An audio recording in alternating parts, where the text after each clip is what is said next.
बुद्धि के अनुकूल घटना घटती है और उसमें जो आनंद का आभास होता है, वो आनंद जहाँ से प्रकट होता है वो चैतन्य आत्मा में है। दृष्टा, दर्शन और दृश्य, वस्तु को देख भोगना और वस्तु दृष्टा, मन दृष्टा हो गया, दर्शन देखना दर्शन हो गया और दिखने वाली चीज दृश्य। ये त्रिपुटी जहाँ एक होती है और त्रिपुटी के मेल से जो अनुकूल त्रिपुटी के मेल से जो आनंद आता है, उस आनंद का आधार साक्षी मैं हूँ। और प्रतिकूल त्रिपुटी के मेल से जो आनंद या दुख आता है, उन दुख का भी साक्षी मैं हूँ। तो ये दोनों, ये त्रिपुटी होती है, दुख का भी त्रिपुटी होती है। दुख का देखने वाला मनोवृत्ति, दुख की घटना और दुख का महसूस होना, दुख की घटना और दुख का देखना, ये तीनों जिससे दिखते हैं और जिस तीनों का दृष्टा दर्शन दृश्य का मेल होने पर भी जो सुख दुख आके चले जाते, फिर भी जिस पर कोई असर नहीं पड़ता, वो मैं चैतन्य आनंद स्वरूप आत्मा हूँ। ऐसा अनुभव, ऐसा अभ्यास, वही आत्मा में ब्रह्म हूँ, ऐसा चिंतन करने वाला व्यक्ति महात्मा बन जाता है। साधारण आत्मा, जीवात्मा, आत्मा, अल्पात्मा, आत्मा और महात्मा। अल्पात्मा वो है जो अल्प चीजों में, छोटी छोटी चीजों में संसार में उलझ गया, उसको अल्पात्मा, लिटल आत्मा।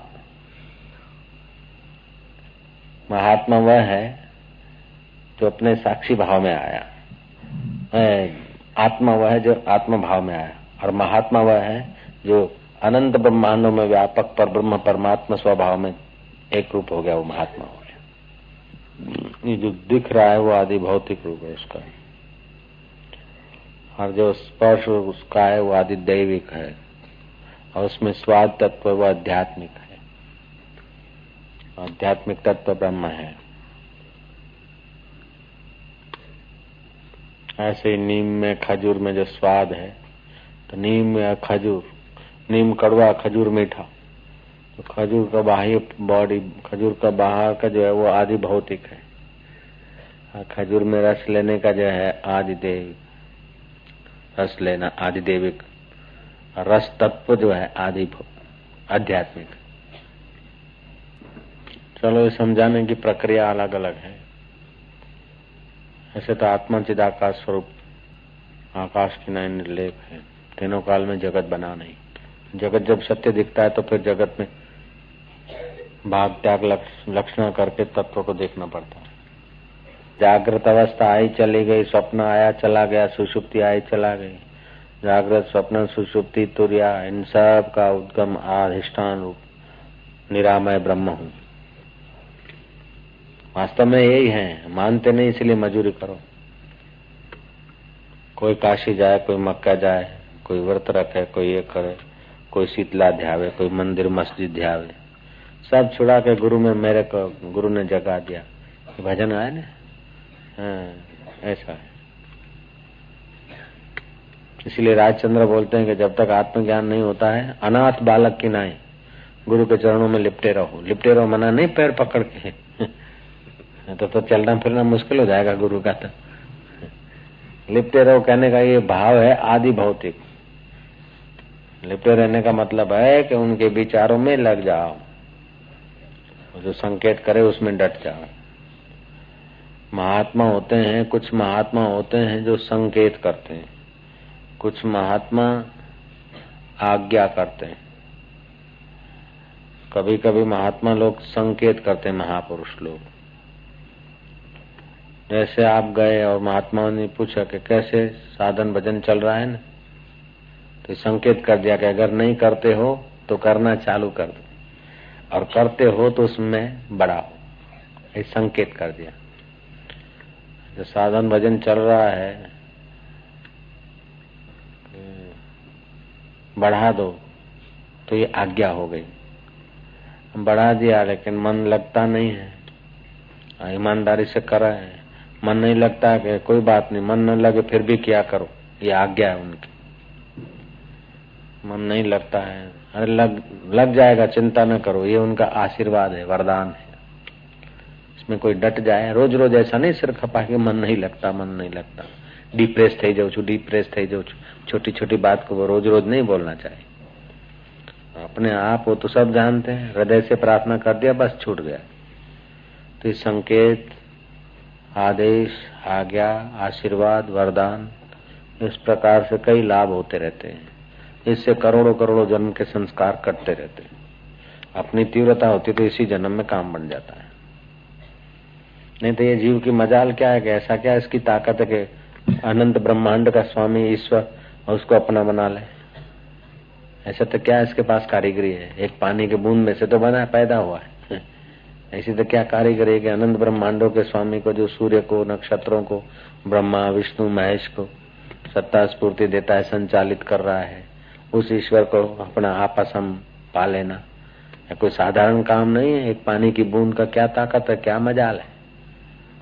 फिर भी वो उसी का होके करता है तो दिव्य प्रकाश रूप में ईश्वर प्रसन्न होकर गुरु के द्वारा उपदेश देता है और प्रसन्न होकर अपने हृदय में प्रकट होता है। निगुरा आदमी वो नहीं जिसने मंत्र दीक्षा नहीं लिया। निगुरा आदमी वो है कि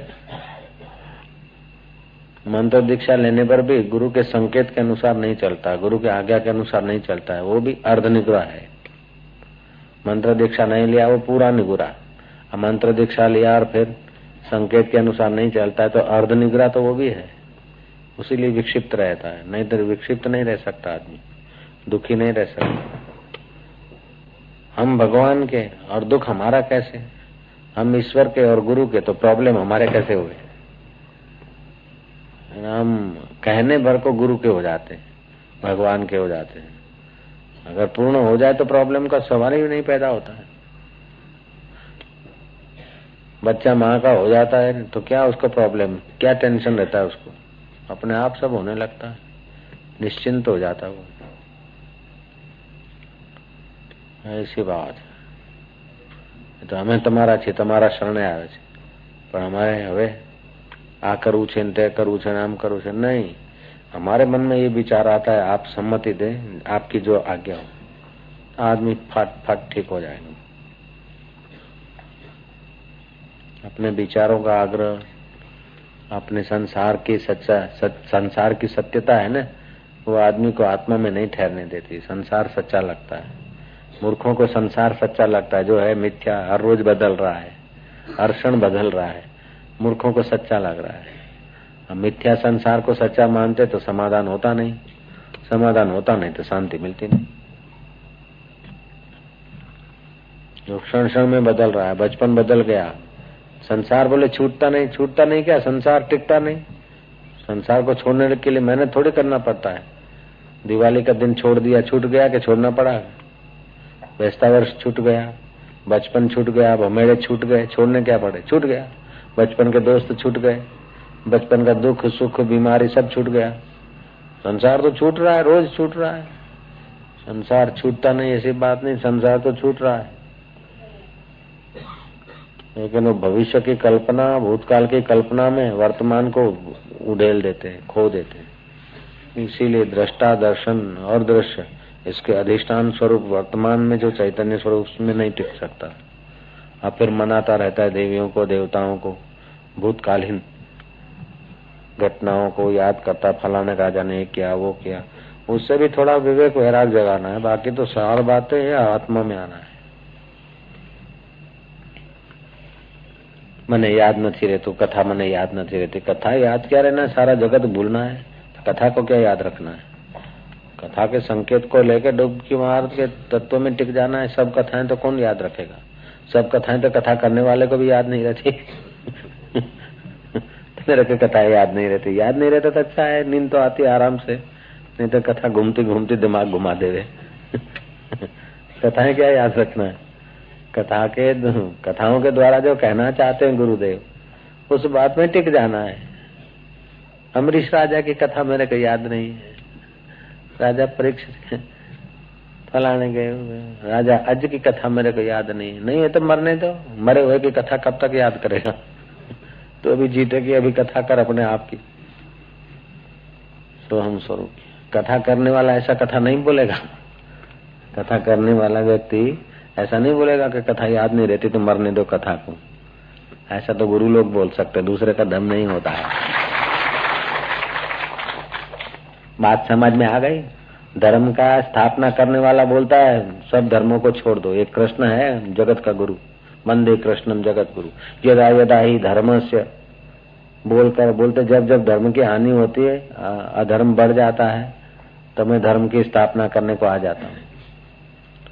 और फिर वही कृष्ण कहते गीता में अर्जुन को सर्वधर्मान परित्यज्य, सब धर्मों को छोड़ दे, मामेकम शरणम व्रज, मेरी शरण आ जा, निश्चिंत होना है। तो या तो कर ही लो, या तो पछी मान ही लो, या तो चल के पहुंच जा, या तो गाड़ी में बैठ जा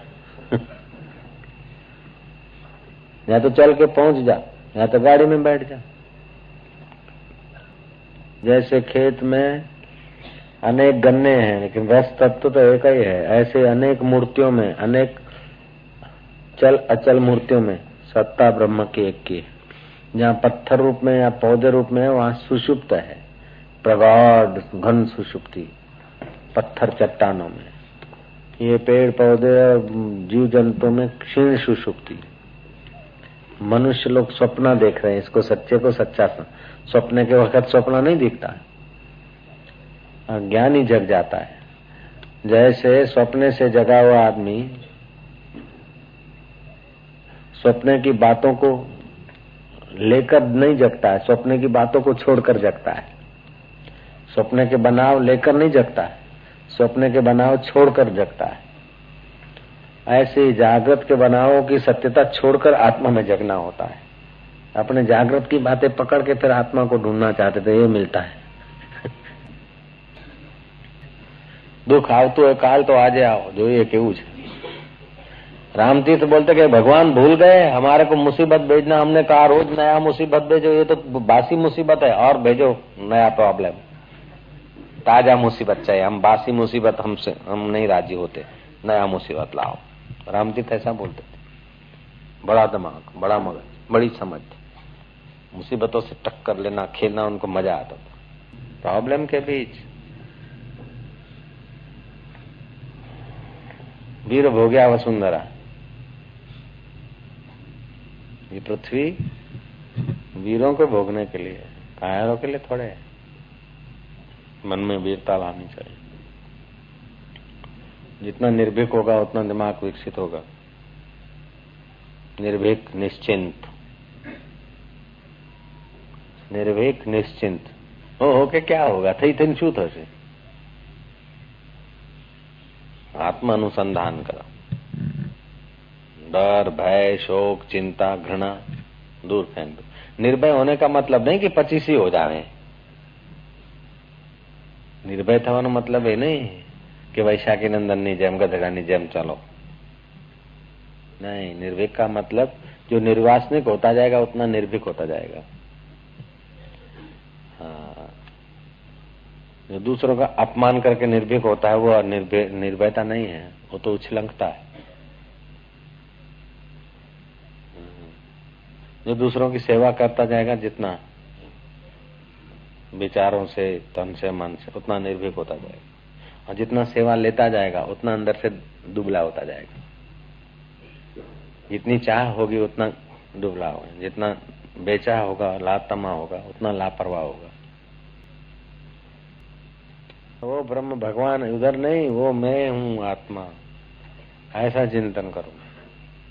ऐसा नहीं कि भगवान है, आएंगे मिलेंगे, इसी में हम रखड़ गए बहुत। ऊंधी समझण घुसेड़ दी संसार ने कि भगवान है, ऐसा कर करके हमारे को भी मजूरी करना पड़ा।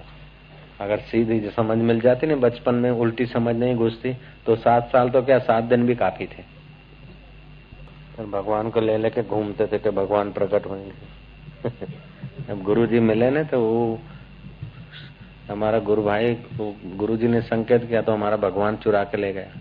हम तो रोज भगवान की सेवा करके फिर पानी पीते थे महादेव जी का। तो उदास हो गए तो बापू ने कहा क्या हुआ? तो शिष्य ने बोला कि बापू इसका भगवान चोरा गया। बोले जिसका भगवान चोरी हो सकता है उसका भगवान में दम भी क्या है? हमको तो और घुसना अंदर में थोड़ा खराब लगा कि बापू भी हमारे भगवान की मस्करी उड़ाते। अब हकीकत में तो बापू हमारा वास्तविक भगवान जगाना चाहते थे, लेकिन हमारी जो आदत थी ना, ये भगवान तो छुड़ाना था। फिर श्रद्धा के कारण हम सह गए। और वो तो हंसी उड़ा रहे थे। हमें तो आश्रम में सब एक तरफ मजा करे और हम अंदर भगत आदमी सीधे साधे। हम तो इतना साफ सफाई में, पवित्रता में मानते हैं कि लकड़ी भी धो के जलाओ, अपवित्र लकड़ी नहीं जलना चाहिए, ऐसा रखते थे। कर्म कांड में बड़े तगड़ा काम रखते थे। लाकड़ू भी धोઈને बाड़ी, कदाच अपवित्र लाकड़ू बाड़ी तो पाप लागे तो એ માનવું હતું આપણું ખાતું, એવા संस्कार पड़े थे। फिर भी पवित्रता तो सत्वगुण तो बढ़ाती है। मतलब गुरु की कृपा के बिना तो न जाने क्या क्या करते रहते। अभी बड़े में बड़ी गलती करते कि ईश्वर को, परमात्मा को, सुख को दूर जगह, पराया, भविष्य में समझते हैं। अब फिर करते कि अभी हम अभी दुखी हैं, फिर सुखी होंगे। ये बड़ी गलती है। अभी इतना है, प्रमोशन हो जाएगा, अपने नाम फैक्ट्री हो जाएगी, फिर सुखी होंगे। ये आदमी दुखी रहेंगे। अभी मैं सुख स्वरूप हूँ, चैतन्य स्वरूप, ऐसा अनुसंधान करके अपने आत्म सुख को जगा देंगे। बाहर के सुख पर आधारित न रहे। बाहर का सुख टिकना असंभव है और अपना सुख स्वरूप आत्मा मिटना असंभव है। बोल, तो जो संभव है, अमिट है, सहज है, संभव है, उसको पा लेना चाहिए। मिटने वाला है और असंभव है और अटिकाऊ है, उसके पीछे आकर्षित होना बंद कर दे, एकदम आ जाएगा, ईश्वरत्व में आ जाएगा, ब्रह्म में आ जाएगा। कभी कभी तो 12-12 साल की तपस्या क्या करेगा, भजन क्या करेगा। जितना भी भजन किया था, जैसा संस्कार है वही तो पक्के होंगे, और क्या करेगा। जो जाना माना है वही तो स्थिर होएगा, और क्या करेगा भजन में। इसीलिए तत्व ज्ञान के बिना का भजन जो शुरू करते हैं ना, तो कोई मान्यता दृढ़ हो जाती है, और क्या। जो कुछ जाना है उसी के अनुसार करेगा, और वही मान्यता जानकारी और मान्यता स्थिर हो जाएगी। वो बोलेगा मेरा ये अनुभव है, तो इसीलिए सबके अनुभव अलग हो जाते हैं। जैसा जैसा सुना है, कल्पना किया है, वातावरण में बैठा है, वैसी वैसी मान्यता, और फिर एकांत में बैठे तो वो मान्यता दृढ़ हो गई।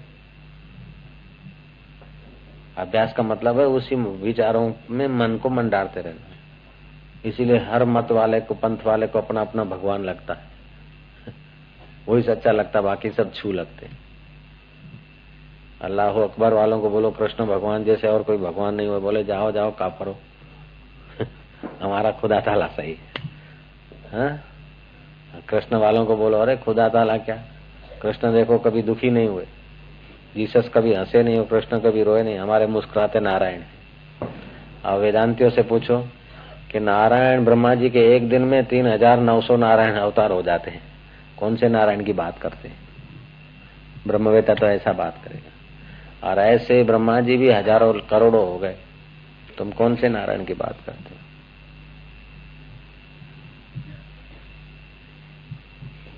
श्री कृष्ण के अवतार भी असंख्य हो गए, राम अवतार भी असंख्य हो गए, फिर भी जिसमें कुछ भी फर्क नहीं पड़ा, ओ आत्मा पर ब्रह्म परमात्मा साक्षी दृष्टा असंग निर्लेप नारायण।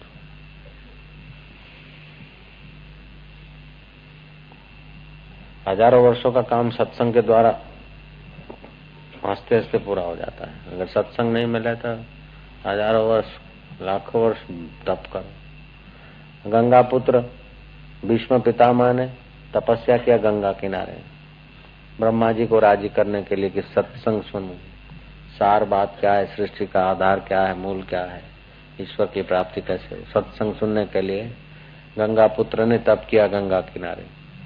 ऐसा कठोर तप किया महाराज कि ब्रह्मा जी प्रसन्न होकर अपने मानस पुत्र पुलस्त ऋषि को भेजा कि जाकर गंगा पुत्र भीष्म को मन चाहा वरदान दो, वो जो चाहते हैं उनकी इच्छा पूरी करो। आकाश मार्ग से पुलस्त आए ब्रह्मा जी के मानस पुत्र पुलस्त ऋषि। गंगा पुत्र समाधि में थे, उनके तपस्या में। वो आए तो खड़े हुए, अर्घ्यपाद से पूजन किया, दही रखा, मधु रखा और बन के कंदमूल रखा उनकी सेवा में, बड़े आदर से उनका आतिथ्य किया। तो पुलस्त जी ने कहा कि मैं खूब प्रसन्न हूं, और पितामह ने कहा है कि गंगा पुत्र भीष्म के जो भी प्रश्न है उनका उत्तर जाकर दे आओ। तो आपका क्या प्रश्न है? तो फिर प्रश्न क्या, मेरे को सत्संग चाहिए। तब करके सत्संग प्राप्त किया भीष्म पितामह ने, और वही सत्संग का प्रभाव, जब आखिरी श्वास होते हैं तो वही सत्संग का प्रभाव इतना है कि श्री कृष्ण उनकी प्रशंसा करते हैं कि भीष्म इस समय में राजनीति को, धर्म नीति को अच्छी तरह से जानते हैं। व्रत और उपवास और उन्नत जीवन करने की कला का ज्ञान जितना भीष्म के पास है उतना किसी के पास नहीं। युधिष्ठिर चलो, तो युधिष्ठिर जी को लेकर श्री कृष्ण वहां आए जहां बाणों की सया पर पड़े थे भीष्म। तो युधिष्ठिर घबरा रहे कि हमारे पक्ष वालों ने तो इनको बाणों की सजा पे सुलाया, अब हमको उपदेश कैसे देंगे? तो भीष्म ने कहा डरो नहीं, तो युद्ध में मरना या तो मारना क्षत्रिय का धर्म है, इसमें क्या है? सत्संग का प्रभाव, नहीं तो शत्रु आवे और उसको बोले डरो नहीं, उपदेश देने लग जाए। वो भीष्म पितामह ने युधिष्ठिर को उपदेश दिया है, वही उपदेश महाभारत में अंकित है भीष्म पर्व के नाम से, और बड़ा विस्तार है, उसमें प्रश्न उत्तर है। किसी के पास धन नहीं है और कुछ नहीं तो अपना कल्याण कैसे करे? बोले कोई आधार नहीं, ऐसे निराधार व्यक्ति के लिए व्रत भी एक कल्याण का मार्ग है, उपवास, और भी कई प्रश्न उत्तर हैं। बड़ा सुंदर सत्संग है। तो तप करके भी सत्संग पाया भीष्म ने। अपने को तो ऐसे मिल रहा है, ये भी भगवान की दया है। कुछ न कुछ तो तप करना ही पड़ता है इधर आने के लिए। तो सत्संग का खूब आदर करना चाहिए। पता चल गया आत्मरस का, इसलिए उनके मन को किसी विषय में, किसी परिस्थिति में आसक्ति नहीं होती, बंधता नहीं। ऐसे वो जीवन मुक्त पुरुष होते हैं। सजीवन मुक्त उच्चते। ऐसे जीवन मुक्त की क्या तुलना करोगे, क्या वर्णन करोगे? तस्य तुलना के न जायते। ऐसे जीवन मुक्त की तुलना किससे करोगे? तो वो जीवन मुक्त बनना है तो शास्त्र का विचार और सत्पुरुषों के सत्संग, अभ्यास और वैराग बढ़ावे, ध्यान का अभ्यास बढ़ावे और संसार की आसक्ति मिटाने के लिए वैराग बढ़ाए। जीते जी हमारा आत्मा का बोध पालेगा, ज्ञान पालेगा। आत्मा तो है ही है, केवल उसका ज्ञान नहीं है, इसीलिए दुख भोग रहे हैं। नहीं तो कोई दुख नहीं टिकेगा। चाहे शरीर को पीड़ा हो, शरीर के टुकड़े टुकड़े हो जाए, फिर भी वास्तविक अपने स्वभाव को कोई दुख नहीं होता। अब आत्मज्ञान पाया नहीं, आत्मा में स्थिति नहीं, अभ्यास और वैराग्य है नहीं, तो ऐसे साधक के लिए शास्त्रकार कहते हैं, अनुभवी महापुरुषों का अनुभव है कि हल्की वृत्ति के लोगों के बीच उठना बैठना साधक के लिए हानिकारक।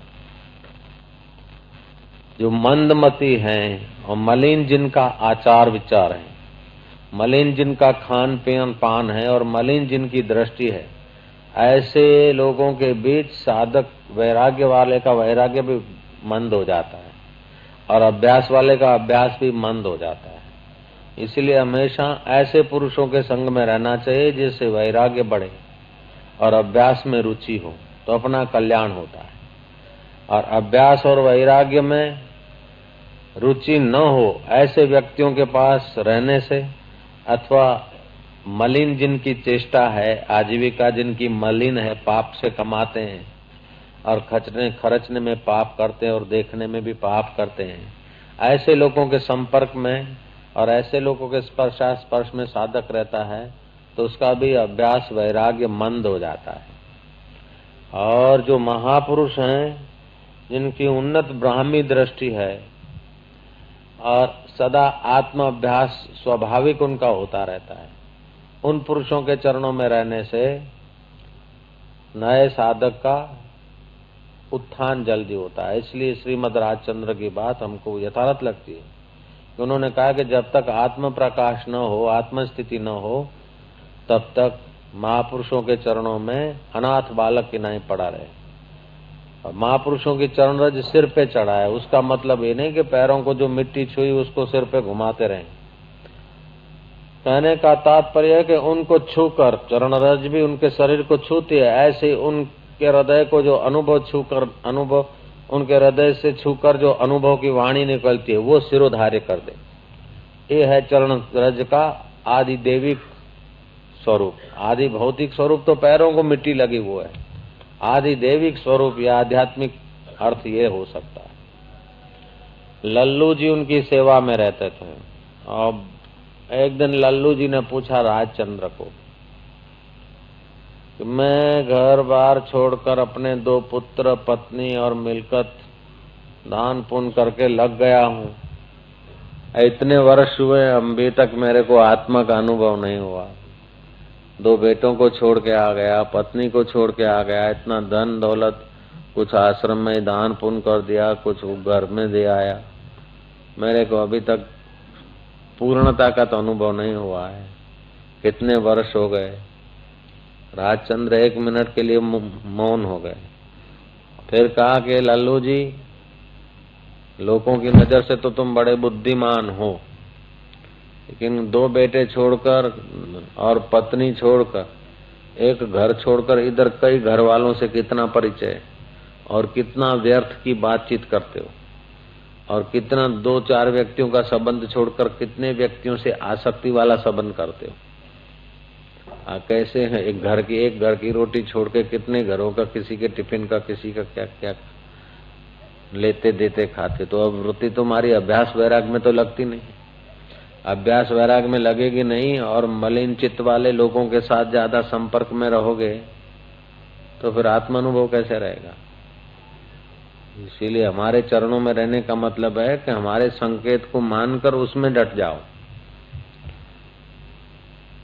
बुद्धिमान था लल्लू जी, तुरंत उसको अपनी गलती समझ में आई और लग गया अभ्यास वैराग में।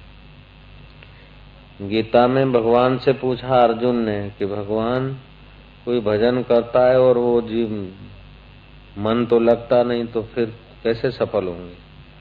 तो भगवान ने कहा मन जरा कठिन लगना कठिन तो है, लेकिन असंभव नहीं है। अभ्यास न तो कौन्तेय वैरागेण गृह्यते। अभ्यास है कौन्त्य, कौंत माना सूक्ष्म बुद्धि वाली कुंता के पुत्र। अभ्यास और वैराग्य से मन जरूर लग जाएगा। अभ्यास का मतलब है जिस वस्तु को जो चाहते उसी में मन को मंडारना। ऐसे अगर आत्म साक्षात्कार और मुक्ति चाहते तो उसी में मन का मंडारना, उसी के इर्द गिर्द के विचार और उसी के सहायक विचार, उसी का सहायक संबंध। तो जो संत जन है सहायक संबंध है और असंत है वो विध्वंसक संबंध है। एकांत और शुद्ध वातावरण, पवित्र जगह, वो सहायक संबंध है। भोगी और कामी और लोभी और पापी और दुराचारी व्यक्तियों के बीच में रहना ये विध्वंसक संबंध है। तो जिनको मुक्ति चाहिए उन साधकों को पामर और दुर्जनों के संपर्क से और दुष्ट बस्तियों से दूर रहना चाहिए। इसलिए शंकराचार्य ने कहा एकांतवासो लघु भोजनादौ मौनम निराशा करणावरोधा। एकांतवास और इंद्रियों का अल्प भोजन।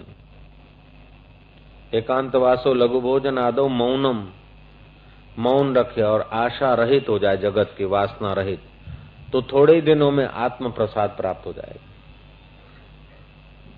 आत्मा आनंद आ जाएगा, सारे कर्म धर्म सारे पुण्य पाप सब दूर हो जाएंगे, ब्रह्म परमात्मा प्रकट हो जाए। 6 महीने के अंदर ही अगर शुद्ध वातावरण में रहे और शुद्ध सत्संगति करे। संसार तो दुख है, बाबरियो भूत छे। एक आदमी ने गुलाब का फूल देखा, क्या हा उठाया चट से नाक पे रखा और उसमें बैठी थी भमरी, डंक मारा, क्या क्या के ले मजा ले। ऐसे संसार, सारे संसार के विषयों में भमरी बैठी। शादी किया मजा लेंगे और भमरी बैठी है, दुख पैदा कर देगी। सब फूलों में जैसे भमरी होती है ना, भमरी समझते ना, मधुमक्खी, ततैया बोलते, ततैया। मधुमक्खी की नहीं, ततिया बैठी थी, राम तीर्थ बोलते। ततिया ने मारा डंक तो उसका नाक सूज गया, चिल्ला रहा है। 1 सेकंड का तो गुलाब का सुगंधी का मजा लिया, और कई दिन वो टमेटा लेके नाक घूम रहा है। ऐसे ही संसार का सुख 2 मिनट 2-5 घड़ी का होता है, सारी जिंदगी का चिंता का टमेटा लेके हृदय में घूमता है प्रॉब्लम का। तो संसार के सारे सुख ऐसे हैं, दिखते तो बढ़िया हैं, फूल दिखता है खिला हुआ, लेकिन जो जल्दी से नाक पे लगाए तो ततैया काट लेती है। ऐसे संसार का कोई भी मजा लिया तो दुख रूपी ततैया काट लेती है। जिज्ञासु उससे सावधान रहता है। जो होश हिम्मत करते हैं, लग जाते अभ्यास वैराग में, वो पा लेते। मांगू मक्खन पेड़ियां सुंदर विषय पिछाऊं। ये जो सोना आराम, ये आलस का सुख है, ये लगता तो सुंदर है लेकिन अंदर छछुंदर बैठा है। जिज्ञासु उससे सावधान रहता है।